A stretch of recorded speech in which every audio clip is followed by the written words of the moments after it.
Olá, pessoal. Sejam todos bem-vindos. Onde quer que estejam, na sala de estar ou no quarto, apague as luzes porque a nossa aventura de hoje é num lugar chamado Cerro dos Bois, que fica localizado no município de Venâncio Soares, no Rio Grande do Sul.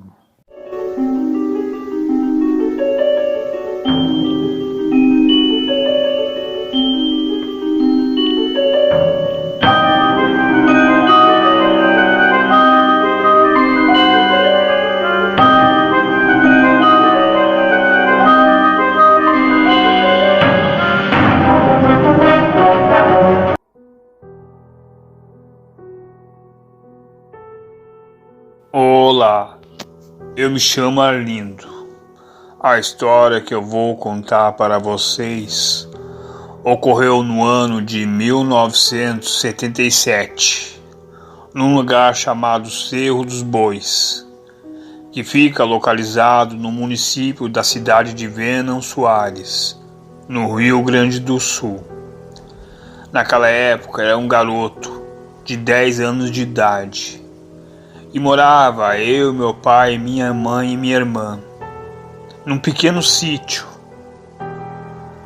E em torno desse pequeno sítio havia alguns moradores, mas nesse lugar chamado Cerro dos Bois era um lugar bem afastado. Mas o que mais chamava atenção em Cerro dos Bois era o rodeio, que era realizado 2 vezes por ano. Isso era um grande entretenimento daqueles poucos moradores daquele lugar. Então foi numa manhã, que eu recordo até hoje, que estávamos eu, meu pai, minha mãe e minha irmã mais velha, sentados na varanda, conversando. Naquele momento, próximo da porteira do sítio do meu pai, se aproximou um homem com um carro que estava carregando um trailer. O homem desceu e começou a chamar, e meu pai logo foi ver o que ele queria, pois o homem perguntou que era naquele lugar que era realizado os rodeios, pois meu pai falou que sim, mas faltava 10 dias para iniciar um rodeio. O homem falou para meu pai que ele tinha vindo de muito longe, que ele queria ver esse rodeio. Se não tinha um lugar para ele passar uns dias ali, meu pai ofereceu um lugar no seu sítio, que não era muito grande, mas tinha espaço. Mas o homem falou que não, e agradeceu meu pai. Ele disse que você ia precisar de água, se meu pai tinha como ajudar ele, que cada água que ele pegasse para usar, ele ia pagar as despesas. Pois ele falou para o meu pai que ele queria ficar mais afastado, se tivesse um lugar mais tranquilo entre as árvores naquela mata. Meu pai indicou um lugar para ele, onde havia uma trilha que seguia para dentro da mata, que ali tinha espaço para ele entrar com seu carro e instalar seu trailer. O homem foi ao tal lugar que meu pai tinha indicado entre as árvores naquela mata e se instalou com seu trailer, pois todo dia ele passou a buscar água na nossa casa e a minha irmã sempre servia as garrafas de água para ele. E começaram a ter uma amizade, e a minha irmã naquela rotina, todos os dias servindo água numa garrafa para aquele homem. Sobre aquele envolvimento, acabou se levando mais que uma amizade, sim um relacionamento, onde a minha irmã e aquele homem começaram a namorar. E nisso faltavam alguns dias para iniciar o rodeio. O homem, estando namorando com a minha irmã, ele passou a ir toda a noite na nossa casa para jantar, pois aquele homem já estava envolvido sob um núcleo familiar com a minha família. E no decorrer do tempo, algo estranho começou a acontecer. O homem que ia todas as noites na minha casa para ver a minha irmã, em algumas noites ele não estava mais indo. E justamente nessas noites que ele não ia até a minha casa, acontecia coisas estranhas naquele lugar. Animais de pessoas estavam sendo encontrados, devorados aos pedaços.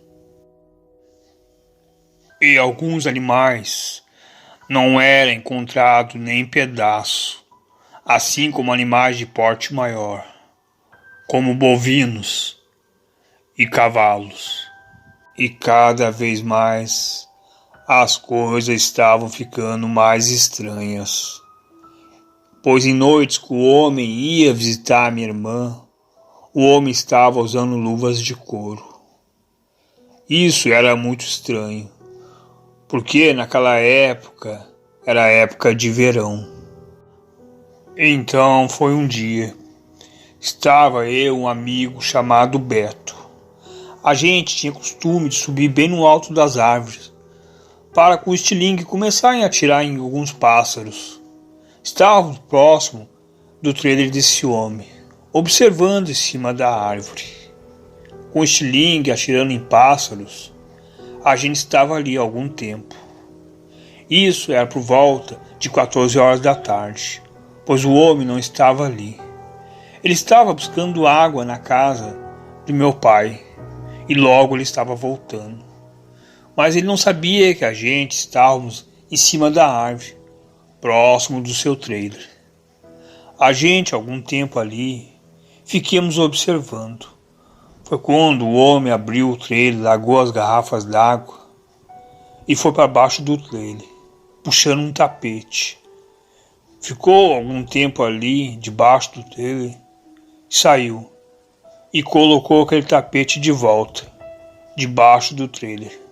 Era um tapete muito grande e pelo que dava para ver era muito pesado. E o homem entrando para dentro do trailer, descemos da árvore e corremos rapidamente para casa. Mas a gente não contou nada para ninguém. E foi numa noite que o homem foi até a nossa casa para visitar a minha irmã. E novamente o homem estava usando luvas de couro.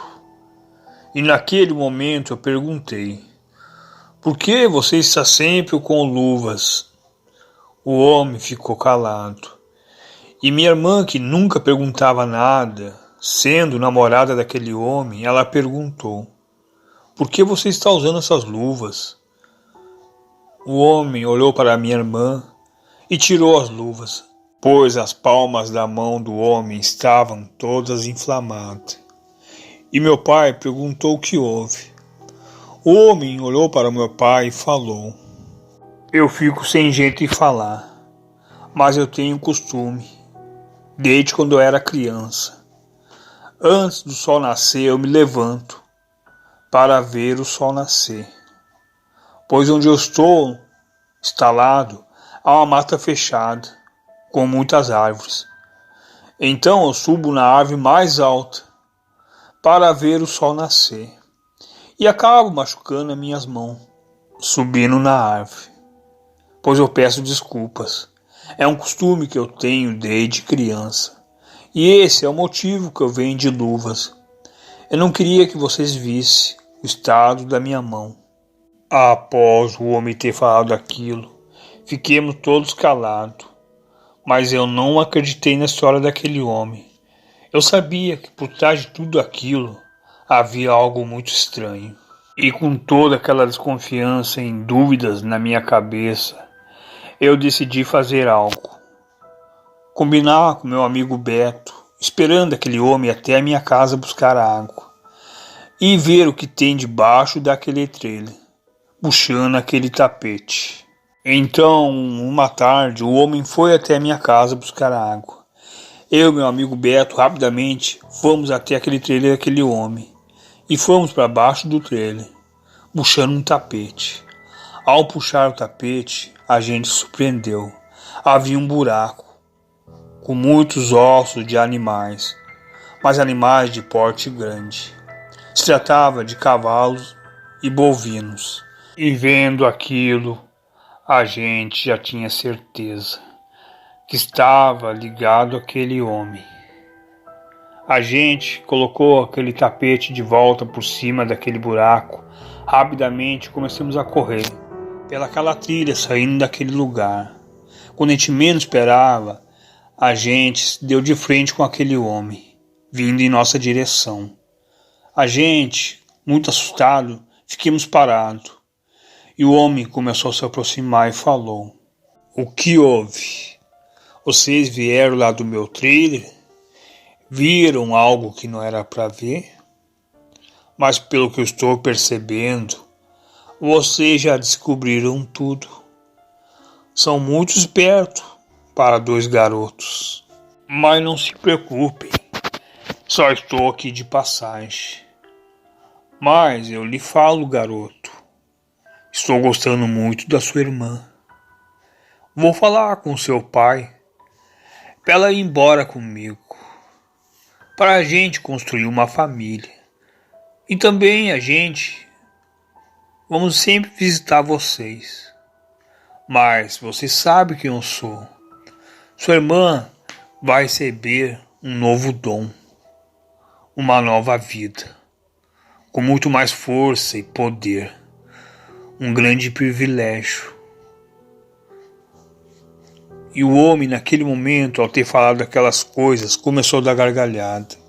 Eu e meu amigo passamos por ele correndo, rapidamente indo para casa. E depois de 2 dias, iniciou o rodeio, que ia se estender por 2 semanas. E o homem e minha irmã, em todas as noites, passearam ao rodeio. Mas eu estava sempre atento. E não eram noites de lua cheia, para a sorte da minha irmã. Pois se passou muitos dias, e já faltava 2 dias para acabar o rodeio. E foi numa noite, e naquela noite era a noite de lua cheia. Minha irmã estava bem arrumada e pronta, esperando aquele homem para levar ao rodeio à noite. E o homem não aparecia. E naquela noite a minha irmã ficou muito triste. Então a gente fomos todos dormir cedo. Eu estava no meu quarto. Meu quarto ficava com a janela para os fundos da casa, onde havia uma mata bem fechada, alguns metros da cerca do sítio do meu pai. E se passando algumas horas naquela noite daquela linda lua cheia no céu, já era madrugada. Deitado na minha cama, perto da janela, eu comecei a escutar um barulho. E era um som de uivo, que vinha de dentro daquela mata. E aquele som cada vez estava mais perto. Pois bem devagar eu levantei da minha cama e espiei pela janela, pelo pequeno buraco que tinha. Eu vi que tinha algo próximo da cerca. Aquilo estava em pé. Aquilo se aproximou bem perto da minha janela e começou a respirar. Aquela respiração cansada e muito ofegante. E eu sentia aquele ar quente vindo dos buracos da janela. Era um cheiro insuportável, um cheiro de podre. Bem devagar eu peguei o estilingue, que ficava bem embaixo da minha cama. E naquele momento eu conseguia preparar o estilingue e atirei em direção àquele monstro, pegando sobre o olho dele. Aquilo botou a mão sobre os olhos e começou a gritar. Ao ele ter gritado, rapidamente o meu pai veio e abriu a porta do quarto. E aquele monstro, com a mão tampando um olho, olhou para o meu pai com outro olho e saiu correndo ali numa velocidade incrível e pulou a cerca e foi para dentro da mata. Meu pai pediu que eu levantasse e mandou para o quarto da minha mãe e começou a arrumar aquela janela. E naquela noite meu pai não dormiu. Ele pegou uma velha espingarda que tinha e ficou na sala de estar a noite toda. Após ter amanhecido, meu pai saiu e foi falar com algumas pessoas que moravam próximo do nosso sítio. Mas ninguém viu nada. Após ter acontecido isso, aquele homem não foi para nossa casa ver a minha irmã e também não buscar mais água. E foi um dia que a minha irmã foi até a cidade de Venão Soares, que fica a alguns quilômetros de Cerro dos Bois. E logo ela voltou muito triste para Cerro dos Bois, chorando e muito magoada. Meu pai e minha mãe perguntaram o que houve, pois ela falou. E ela encontrou esse homem, o namorado dela. Ele estava indo embora sem se despedir. Ele estava com um curativo no olho. E ela perguntou o que houve. E ele falou: pergunte ao seu irmão. E logo virou as costas e não deu muita atenção, indo embora rapidamente. Naquele momento, meu pai e minha mãe vieram diretamente a mim e perguntaram o que houve, pois eu comecei a contar. E falei para meu pai que era aquele monstro, que eu tinha acertado a pedra com estilingue sobre o olho dele. Meu pai logo acreditou. Então eu indiquei meu pai para ir até o local onde estava assado com o trailer, que lá havia um tapete em cima de um buraco, que havia muitos restos mortais de bovinos e cavalo. Meu pai foi logo àquele lugar e viu que não era nada de mentira minha. E para nossa sorte, aquele homem não levou a minha irmã embora. Não amaldiçoou ela, aquela maldição horrível, que ele fala que é um dom, mas sim algo assassino e sanguinário. Acontecendo tudo isso, tendo provas concretas, a minha irmã mesmo assim não acreditou. Mas a gente sabe, o que a gente estava lidando era o lobisomem. E esse foi o meu relato.